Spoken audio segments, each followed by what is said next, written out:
Dans Galates 1, verset 10, il est écrit « Et maintenant, est-ce la faveur des hommes que je cherche ou celle de Dieu ? Est-ce que je désire plaire aux hommes ou est-ce que je désire plaire à Dieu ? Si je désirais encore plaire aux hommes, je ne serais pas serviteur de Jésus-Christ. » Et maintenant, on peut se poser la question encore aujourd'hui. Est-ce que l'on veut plaire aux hommes ou est-ce que l'on veut plaire à Dieu ? Est-ce qu'on cherche la faveur des hommes ou est-ce qu'on cherche la faveur de Dieu ? Je disais la dernière fois, il ne faut pas chercher à paraître, mais il faut être. À un moment, Jésus dira dans les Béatitudes, « Ne soyez pas comme les hypocrites qui aiment à prier debout dans les synagogues, afin d'être vus des hommes. » Je vous le dis, en vérité, ils reçoivent leur récompense, bien sûr. Ils reçoivent la gloire et la louange des hommes parce qu'ils paraissent devant les hommes. Il dit, « Mais toi, quand tu pries, entre dans ta chambre, ferme ta porte et prie ton Père qui est là dans le lieu secret. » Tu sais, aux yeux des hommes, l'apparence est bien trompeuse. Et à un moment, Samuel, il va aller pour chercher le nouveau roi. Il va voir des hommes qui, selon ses yeux, selon leur apparence, selon son discernement, il va dire, sûr, c'est celui-là que l'Éternel a choisi. Et l'Éternel va lui dire, il va dire à Samuel, ne fais pas attention à sa taille, ne fais pas attention à ce qu'il représente devant toi. Parce que ce qui frappe les yeux des hommes ne frappe pas les yeux de Dieu. Parce que Dieu ne regarde pas l'apparence, mais Dieu regarde au cœur. Dieu, lui, il regarde au cœur. Dieu, il regarde à notre cœur. Il faut qu'on brise cet esprit du paraître. Et il faut être. Il faut être sincère devant Dieu. À un moment, c'est écrit que les premiers sont les derniers et que les derniers sont les premiers. Parce qu'il y en a qui paraissent être les premiers, qui vont essayer de paraître être des très très grands spirituels, qui vont être plus considérés que les autres. Et il y a aussi, d'un autre côté, des petits, qui paraissent insignifiants, qui paraissent être les derniers, mais qui ont une véritable relation avec Dieu dans l'intimité. Parce que tout part de là. Tout part d'un amour fervent pour Dieu, de pourquoi on fait les choses. Je pourrais faire beaucoup de choses sans forcément avoir une relation avec mon Dieu. Et le plus important, c'est d'avoir une relation intime avec mon Dieu, de faire tout par amour pour Dieu. Faites tout pour la gloire de Dieu. Faites tout comme si c'était pour le Seigneur et non pour les hommes. Pourquoi ? Tout ce que je le fais par motif de conscience pour Dieu, par amour pour Dieu. Voilà ce qui doit motiver les sentiments de notre cœur. Maintenant, on peut aussi prendre ce verset quand on dit « Est-ce que je cherche à plaire aux hommes ou à plaire à Dieu ?» J'ai envie de te dire aujourd'hui à toi qui écoutes, tu n'as pas besoin des louanges des autres. Tu n'as pas besoin de l'approbation d'un homme. Tu n'as pas besoin de chercher la faveur d'un homme. Mon frère, ma sœur, est-ce que tu as besoin qu'un homme ou une femme te valorise ? Est-ce que tu as besoin de l'approbation d'un homme ou d'une femme ? Est-ce que tu as besoin de plaire aux hommes et aux femmes ? Non.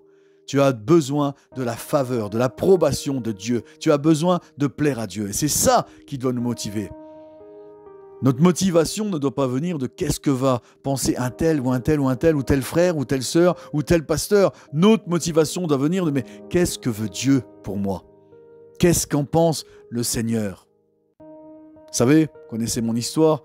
Quand j'ai ouvert l'église de Maison, j'ai eu beaucoup de combats. Et si je cherchais à plaire aux hommes, eh bien, je n'aurais carrément pas ouvert l'église de Maison pour une réputation face aux hommes.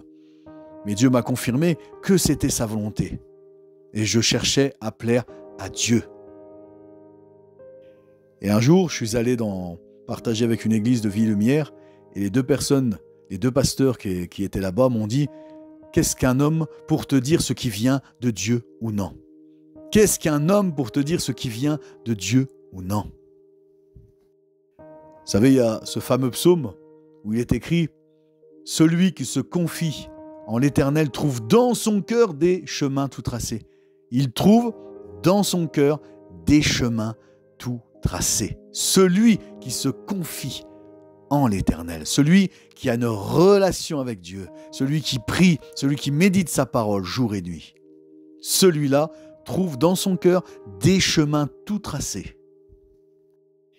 J'ai envie de te dire vraiment, détache-toi du regard des autres. Détache-toi complètement du regard des autres. Mon frère, ma sœur, ce que pensent les autres de toi ne te regarde pas. Ça les regarde eux. Je reprends moi l'exemple pour l'église de Maison. Quand beaucoup nous ont rejetés, eh bien, Dieu m'a dit dans mon cœur, je le révélerai à qui je le révélerai. Il me montrait que ce n'était pas mon affaire. Je le révélerai à qui je le révélerai. Et après, on a eu des beaux partages avec beaucoup d'églises, beaucoup d'hommes de Dieu, à qui Dieu l'avait révélé. Mais on est resté sur notre ligne de conduite. Effectivement, si on cherchait à plaire aux hommes, eh bien, dans l'ancienne église où on était, on avait une place, etc.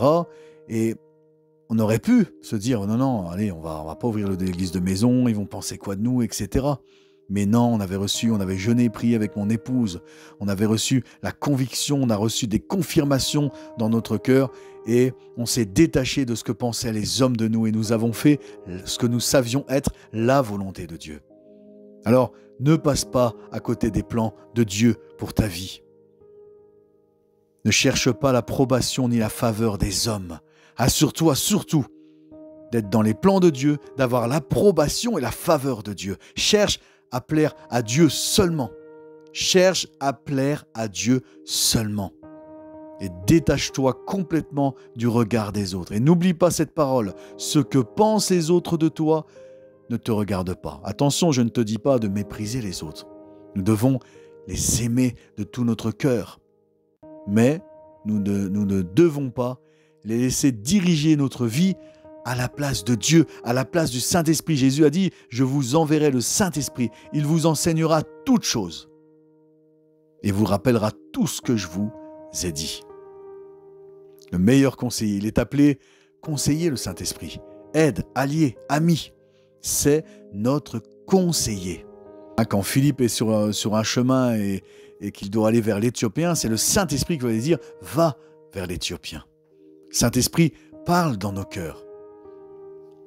Voilà, pour terminer, je te le rappelle, je vais te le répéter encore. Vous savez, quand on écoute une chanson, on entend les choses en boucle, des paroles de la chanson, un refrain en boucle, et on va l'avoir dans la tête toute la journée. Détache-toi du regard des autres. Détache-toi du regard des autres. Tu n'as pas besoin de leur approbation. Tu n'as pas besoin d'être valorisé par les autres. Ne cherche pas à être valorisé par les autres. Il en parle aussi pour le jeune. Ne soyez pas comme ceux qui se mettent le visage tout défait pour montrer aux hommes qui jeûnent, pour recevoir les louanges. Alors ils reçoivent leur récompense, qui dit Jésus, parce qu'ils ont les louanges des hommes. Mais non, toi, quand tu jeûnes, parfume ta tête, afin de ne pas montrer aux hommes que tu jeûnes, mais de le montrer à Dieu qui voit dans le secret et qui te le rendra. Ça, c'est le plus important. Ta relation intime avec Dieu.